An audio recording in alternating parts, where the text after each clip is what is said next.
Marcus stood between the gunman and the heart-patient nurse, begging him to stop. The trigger pulled. The bullet struck. Marcus collapsed, bleeding out in the parking lot. Everyone thought he'd orphaned his kids for nothing. Then morning came and 500,000 strangers proved love always wins. Before watching full story, comment below from where you watching. Also like and subscribe for more stories. Marcus Chin stood in the grocery store staring at the prices. His hands trembled as he held a loaf of bread in one hand and his wallet in the other. Inside the wallet was $12. That was all he had until next Friday. His son Jake needed lunch for school tomorrow. His daughter Emma needed her asthma medicine. And Marcus needed to eat something, anything, because he hadn't had a real meal in 3 days. He put the bread in his cart and walked past the meat section without looking. Meat was a luxury he couldn't afford anymore. Marcus was 34 years old, but he felt ancient. 2 years ago, his wife Sarah had died from cancer. The medical bills had destroyed them financially. Even with insurance, the treatments had cost everything they had. Marcus had sold their house, their car, everything of value. And still, it wasn't enough to save her. Now Marcus worked 2 jobs to support his children. During the day he worked at a warehouse loading trucks. At night he cleaned office buildings. He slept maybe 4 hours a night, sometimes in his truck between shifts. Jake was 9 years old and Emma was 6. They were good kids who never complained, even though they wore second-hand clothes and ate simple meals. They didn't know their father sometimes went hungry so they could eat. They didn't know he cried in the shower, exhausted and broken. Marcus paid for his groceries and walked out into the parking lot.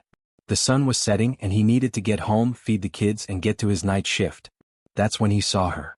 Across the parking lot, a woman in scrubs was loading groceries into her car. She looked tired, moving slowly, one hand pressed against her chest. Marcus recognized her immediately. She was a nurse at the hospital where Sarah had died. Her name was Dr. Lauren Mitchell, though everyone called her Nurse Lauren. She had been kind to Sarah during those final terrible weeks. She had held Sarah's hand. She had talked to Marcus when the doctors gave up hope. Lauren had a heart condition herself. Marcus remembered overhearing nurses talking about it. She had survived a heart attack 2 years ago and had a pacemaker now. But she still worked long shifts, still took care of others even though her own body was failing. Marcus was about to wave hello when he saw them. 3 men were walking toward Lauren. They moved with purpose, with anger. One of them was shouting, "There she is. That's the nurse." Lauren looked up and Marcus saw fear flash across her face.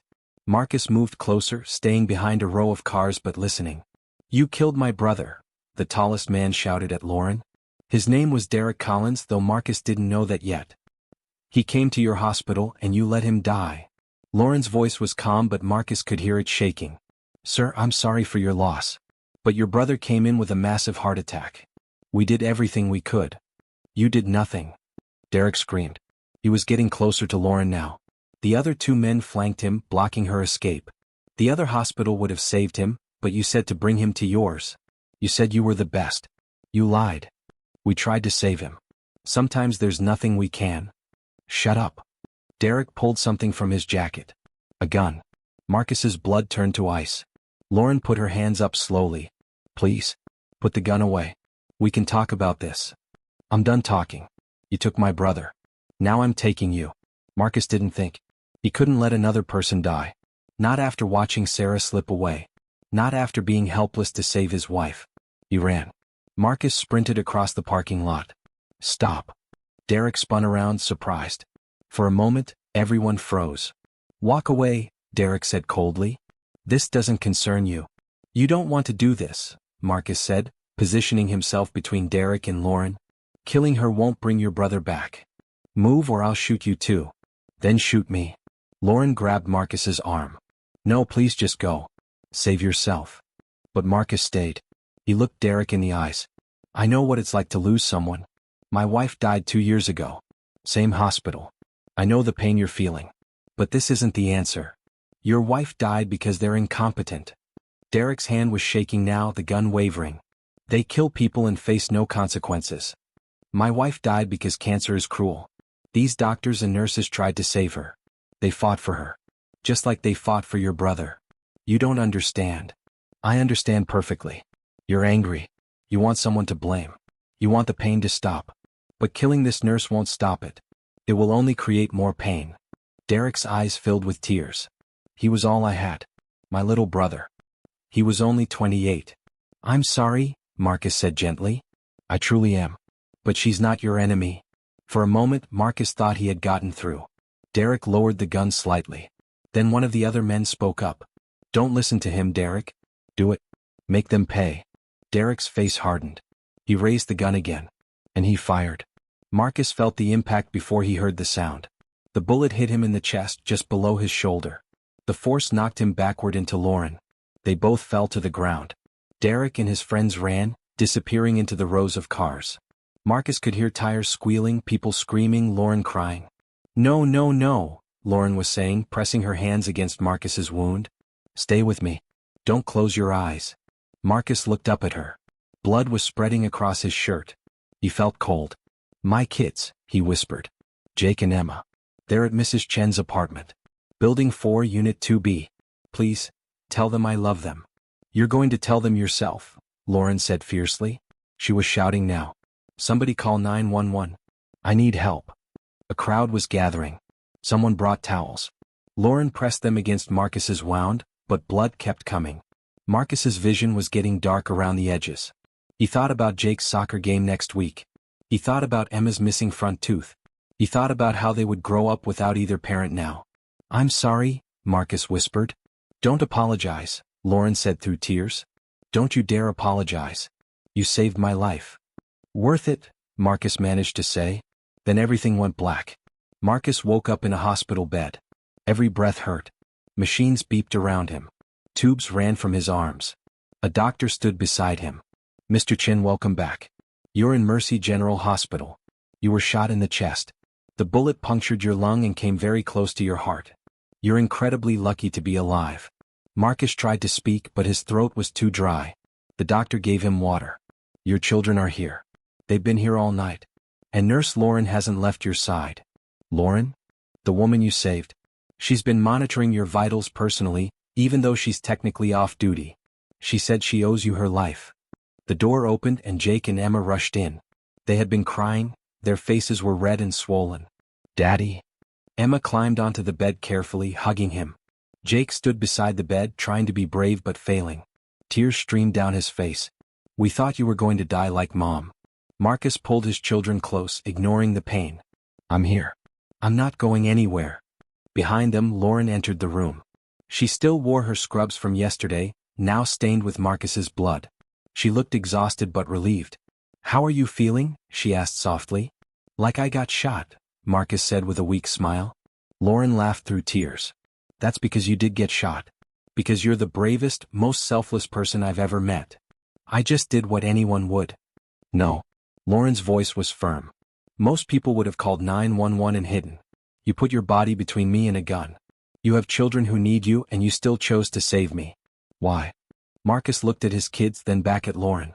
Because I've already lost one person I cared about. I couldn't lose another. And my kids need to know that doing the right thing matters, even when it's hard. Lauren wiped her eyes. Your children are amazing, by the way. Jake told me all about his soccer team. Emma told me about her art project. They're so proud of you. They're my whole world. I can see that. Lauren hesitated. Marcus, there's something you should know. The police caught the men who shot you. Derek Collins and his friends are in custody. They're going to prison for a long time. Good. But that's not all. Lauren pulled up a chair and sat down. After what happened last night, I couldn't stop thinking about you. I asked the hospital social worker to look into your situation. Marcus, I know about your wife. I know about the medical bills. I know you're working 2 jobs and barely making it. Marcus felt embarrassed. I'm managing. You're drowning, Lauren said gently. And you don't have to anymore. I made some phone calls this morning. Over the next hour, Lauren explained what had happened after Marcus was shot. A bystander had filmed the entire incident on their phone. The video showed Marcus talking Derek down, trying to save Lauren, and then taking the bullet meant for her. It showed him collapsing, bleeding, still trying to protect her.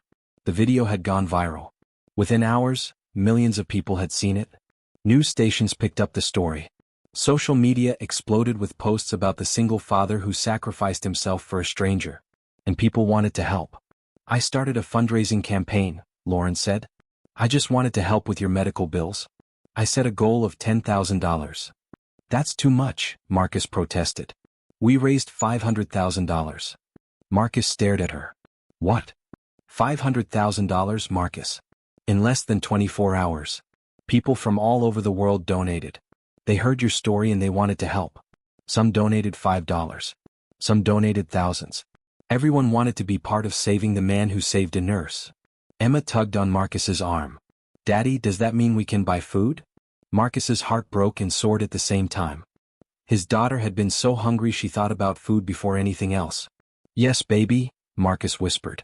We can buy all the food you want. But Lauren wasn't finished. That's not all, she said. The hospital board heard what happened. They're covering all your medical expenses from this shooting. Every penny. And they're also waiving the remaining balance from your wife's treatments. You don't owe anything anymore. Marcus couldn't speak. He just cried. And there's more, Lauren continued. A local construction company saw the news. They want to hire you full-time with benefits. Real health insurance, paid vacation, retirement plan. The owner said any man brave enough to take a bullet for a stranger is the kind of employee he wants. Jake's eyes went wide. Dad, you won't have to work 2 jobs anymore? I guess not, buddy. Emma started jumping on the bed excitedly until the nurses asked her to stop. Lauren smiled at Marcus's joy. You saved my life, Marcus. Now let me help save yours. Marcus spent 2 weeks in the hospital recovering. During that time his room was never empty. Jake and Emma visited every day after school. They did their homework in his room. They told him about their days. They drew pictures and taped them to the walls. Lauren came by multiple times per shift, even when she wasn't his assigned nurse. She brought him books and magazines. She talked to him about everything, her own heart condition, her family, her dreams, her fears. I almost died 2 years ago, Lauren told him one evening. Massive heart attack. I was 32 years old and my heart just stopped working. They did emergency surgery and gave me a pacemaker. The doctors said I was lucky to survive. I didn't know, Marcus said. Most people don't. I keep working because these patients need me. But every day I wonder if my heart will give out again. If I'll die in the middle of a shift. She looked at Marcus. When Derek pointed that gun at me I thought, this is it. This is how I die. And then you appeared. Like an angel. I'm no angel. You are to me. Something passed between them in that moment. A connection deeper than gratitude. Marcus felt it and he could see Lauren felt it too. But neither of them said anything. It was too soon. Too complicated. When Marcus was finally discharged, the hospital staff lined the hallways to clap as he was wheeled out. Nurses and doctors who had never met him applauded. Even patients in wheelchairs joined in. Lauren pushed his wheelchair personally. You're a celebrity now, she joked. I just want to go home and be with my kids. I know. But first, there's something you need to see. They went outside and Marcus gasped. A crowd of people filled the hospital parking lot. There were news cameras, reporters, and hundreds of regular people holding signs. The signs said things like, "Thank you, Marcus," "Real hero," and "Angels walk among us." When they saw Marcus, the crowd erupted in cheers. Marcus was overwhelmed. I don't understand. Why are all these people here? Because you remind them that good people still exist, Lauren said softly. In a world full of bad news, you're a ray of hope. The mayor was there. She gave Marcus a key to the city and declared it Marcus Chinde. The police chief presented him with a civilian medal of valor. The construction company owner handed him a contract for his new job. But the best moment came when a small woman approached Marcus with tears in her eyes. My name is Patricia Collins, she said. I'm Derek's mother. Marcus tensed. This was the mother of the man who shot him. Patricia continued, I want to apologize for my son. He was wrong. He was angry and hurting and he took it out on innocent people. But I want you to know that what you did, trying to talk him down, showing him compassion even as he pointed a gun at you, it meant something. Derek told the police that your words haunted him. That you made him realize what he was doing. He's in jail now but he's getting help. Mental health treatment. And it's because of you. She hugged Marcus, sobbing. Thank you for trying to save my son's soul, even as he tried to take your life. Marcus hugged her back. I hope he finds peace. Life had changed dramatically for Marcus and his family. They moved into a small house with 3 bedrooms and a backyard. Jake finally had his own room. Emma finally had space for all her art supplies. Marcus finally had a place that felt like home. His new job at Riverside Construction was everything Lauren had promised. Marcus worked normal hours, had weekends off, and earned enough to support his family comfortably. For the first time in 2 years, he wasn't exhausted every moment of every day. But the biggest change was Lauren. She had become part of their family. She came to dinner twice a week. She helped Emma with her homework. She attended Jake's soccer games. She filled a hole in their lives that Sarah's death had left. And slowly, carefully, Marcus and Lauren fell in love. It started with long conversations after the kids went to bed. Then it was hands brushing accidentally while doing dishes. Then it was Lauren staying later and later, neither of them wanting her to leave. One evening, 6 months after the shooting, Marcus and Lauren sat on his back porch while the kids played in the yard.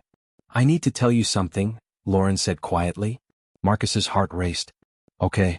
I'm in love with you." The words hung in the air between them. "I know it's complicated," Lauren continued quickly. "You're still grieving Sarah. You have children to think about. I have my own health issues. But I can't help how I feel. You're the most incredible man I've ever met. You're kind and brave and selfless. You're an amazing father. And I want to be part of your life if you'll have me." Marcus reached over and took her hand. "I love you too. I've loved you since you sat by my hospital bed every day. Since you fought for me the way I fought for you. Since you became part of this family." Lauren's eyes filled with tears. "Really? Really? What about Sarah? I don't want to replace her." "You're not replacing her. You're honoring her. Sarah would want the kids to have a mother figure. She would want me to be happy. She would want us to live, not just survive." Lauren smiled through her tears. "So what do we do now? We take it slow. We let the kids adjust. We build something beautiful together." "I'd like that." Marcus leaned in and kissed her. It was gentle and sweet and full of promise. From the yard, Emma shouted, "Daddy's kissing Miss Lauren." Jake made gagging noises, but he was smiling. Marcus and Lauren got married in their backyard. It was a small ceremony with close friends and family. Jake and Emma stood beside Marcus as his best man and maid of honor. When it came time for vows, Marcus struggled to keep his voice steady. "Lauren, 1 year ago you were a stranger in a parking lot. Today you're my wife. You're my children's mother. You're my everything. When I took that bullet for you, I wasn't thinking about the future. I was just thinking about saving a life. But in saving you, you saved me. You saved my children. You gave us hope when we had none. You showed us that love can grow even in the darkest soil. I promise to protect you, to cherish you, to be your partner in all things. I promise to take care of your heart, just like you've taken care of mine." Lauren was crying openly as she gave her vows. "Marcus, I've spent my whole career taking care of people's hearts. But I never expected someone to take care of mine. You ran toward danger for me. You sacrificed everything for a stranger. And then you opened your home and your life to me. You let me love your children. You let me heal from my own pain. You showed me that heroes aren't just in stories, they're real, and sometimes they're standing right in front of you. I promise to love you fiercely. I promise to be the mother your children deserve. I promise to stand by you the way you stood between me and that gun." They kissed as husband and wife while everyone cheered. Patricia Collins was in the audience. She had become friends with Marcus, visiting regularly to express her gratitude and apologize for her son. Derek was serving 10 years in prison, but he had written Marcus a letter of apology. Marcus had forgiven him. After the ceremony, Patricia approached Marcus and Lauren. "Thank you for inviting me. You didn't have to. You're family now," Marcus said simply. "Your son made a mistake, but you didn't. And everyone deserves a chance at redemption." Patricia hugged them both. "You're the kindest people I've ever known." The Chin Mitchell household was full of life and love. Jake was 14 now, a star player on his high school soccer team. Emma was 11 and had her artwork displayed in the local library. And there was a new addition, Grace, a 3-year-old daughter that Marcus and Lauren had together. Lauren's heart condition had stabilized. The stress of overworking had contributed to her problems, but now that she worked reasonable hours and had a supportive family, her health improved dramatically. Marcus had been promoted to project manager at Riverside Construction. He mentored young workers, teaching them that success wasn't just about money, it was about character. One Saturday morning, the family was having breakfast when Jake asked a question. "Dad, do you ever think about that night? When you got shot?"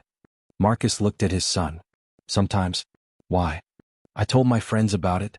They think you're crazy for risking your life." "What do you think?" Jake was quiet for a moment. "I think you did what Mom would have wanted. She always said we should help people, even when it's hard." Marcus's eyes watered. His son understood. Emma chimed in. "I'm glad you saved Lauren. If you didn't, she wouldn't be my mom now." Little Grace, not fully understanding, added, "Daddy brave." Lauren reached across the table and squeezed Marcus's hand. "Your father isn't just brave. He's proof that one moment of courage can change everything. He saved my life, and in doing so, he gave all of us this beautiful family. Marcus stood in a hospital waiting room, his heart pounding. Lauren was in surgery. Her pacemaker had malfunctioned, and she needed emergency heart surgery. The doctors had warned him, this surgery was risky. Lauren might not make it. Jake, now 24 and working as a paramedic, sat beside his father. Emma, 21 and in art school, held Marcus's other hand. Grace, 13, sat on his lap. She's going to be okay, Jake said, trying to sound confident. She has to be, Marcus whispered. The surgery took 6 hours. It was the longest 6 hours of Marcus's life. He prayed. He remembered the parking lot 10 years ago. He remembered falling in love. He remembered their wedding, their life together, every precious moment. Finally, a surgeon emerged. Mr. Chin? Your wife made it through surgery. She's stable. Marcus collapsed into his chair, sobbing with relief. His children hugged him, crying themselves. When Lauren woke up hours later, Marcus was beside her bed. Hey, she whispered weakly. Hey yourself, Marcus said through tears. You scared me. Sorry about that. Lauren smiled. Guess we're even now. You took a bullet for me. I took a scalpel for you. Marcus laughed despite himself. That's not how it works. Close enough. Lauren reached for his hand. Thank you for not giving up on me. For fighting for me the way I fought for you. Always, Marcus promised. I'll always fight for you. Marcus was 54 years old when he received a phone call that changed everything again. Derek Collins had been released from prison after serving 15 years. He wanted to meet Marcus. Marcus agreed, though Lauren worried it might be dangerous. They met at a coffee shop. Derek was 43 now, much older than the angry man who had pulled a trigger 15 years ago. His eyes were clear, sad, and full of remorse. Mr. Chin, I know I don't deserve your time, Derek began. But I needed to see you in person. To apologize. To tell you that you saved my life that night. Marcus was surprised. I don't understand. You shot me. I know. And I deserve to go to prison for it. But in prison I got help. Therapy. Medication. I dealt with my anger and grief. And every day I thought about what you said to me in that parking lot. You told me that killing Nurse Lauren wouldn't bring my brother back. You were right. And you tried to save me anyway, even as I was destroying your life. Derek wiped tears from his eyes. I'm out now. I got a job at a nonprofit helping former inmates. I'm trying to be the kind of person you saw in me that night, even when I couldn't see it myself. I wanted you to know that your courage didn't just save Nurse Lauren. It saved me too. Marcus reached across the table and shook Derek's hand. I forgive you. I forgave you a long time ago. Now you need to forgive yourself. Derek nodded, crying. Thank you. That means everything. Marcus and Lauren celebrated their 20-year wedding anniversary surrounded by family. Jake was married with 2 children of his own. Emma was a successful artist with a gallery in the city. Grace was in college studying nursing, inspired by her mother. Patricia Collins was there, now 80 years old. Derek was there too, having become close friends with the family over the years. He brought his wife and daughter, his second chance at life. As Marcus looked around the room at all the people he loved, he thought about that night 20 years ago. He thought about the choice he made to run toward danger. He thought about the bullet that almost ended his life. He thought about the morning after, when the world showed up to save him back. Lauren leaned against him. What are you thinking about? About how one moment changed everything. How taking a bullet led to all of this. Do you regret it? Marcus looked at his wife, his children, his grandchildren, his extended family born from tragedy and courage. Not for a single second. I'd take 1,000 bullets for this life. Let's not test that theory, Lauren said with a smile. Marcus laughed and pulled her close. Deal. Years later, when Marcus was 78 years old and Lauren was 76, they sat on their porch watching the sunset. Lauren's heart had held on much longer than doctors predicted. Marcus's bullet wound occasionally ached on cold days, a reminder of the past. Do you remember that grocery store parking lot? Lauren asked. Every day, Marcus said. I think about the man you were then. Working 2 jobs. Grieving your wife. Barely surviving. And you still found the courage to save me. I think about the woman you were, Marcus countered. Sick with a bad heart. Working yourself to death to help others. You had every reason to give up, but you didn't. Lauren smiled. We saved each other. Yes, we did. They sat in comfortable silence, hands intertwined, watching the sun paint the sky in shades of orange and pink. That night, they went to bed and held each other close. Lauren passed away peacefully in her sleep, her heart finally giving out after 76 years of fighting. Marcus found her in the morning looking peaceful. He kissed her forehead and whispered, "Thank you for letting me save you. Thank you for saving me back." At her funeral, Marcus spoke to the hundreds of people gathered. "My wife spent her life caring for hearts, other people's hearts, fragile and broken. She fixed them with medicine and skill. But she fixed mine with love. 20 years ago, a man pointed a gun at her. I took the bullet. People called me a hero. But the real hero was Lauren, who turned that moment of violence into a lifetime of love. She took a broken single father and gave him hope. She took 2 grieving children and gave them a mother. She took a bullet wound and turned it into a blessing." Marcus wiped his tears. Lauren's heart finally stopped. But the love she created will beat on forever in everyone she touched. That's the real miracle. Not that I took a bullet, but that she took that bullet and built a cathedral of love from it. Marcus lived 4 more years after Lauren passed. He spent those years with his children and grandchildren, telling stories about the woman who had saved him, about the courage it takes to love, about the miracles born from the hardest moments. When Marcus died at 82, his family buried him beside Lauren. On their shared headstone, Jake had inscribed, "Marcus and Lauren Chin Mitchell. He took a bullet for her, she gave him a life worth living together. They proved that love is the greatest courage of all." And in the end that was the truth. 1 bullet. 1 parking lot. 1 moment of courage. And a lifetime of love that saved everyone it touched.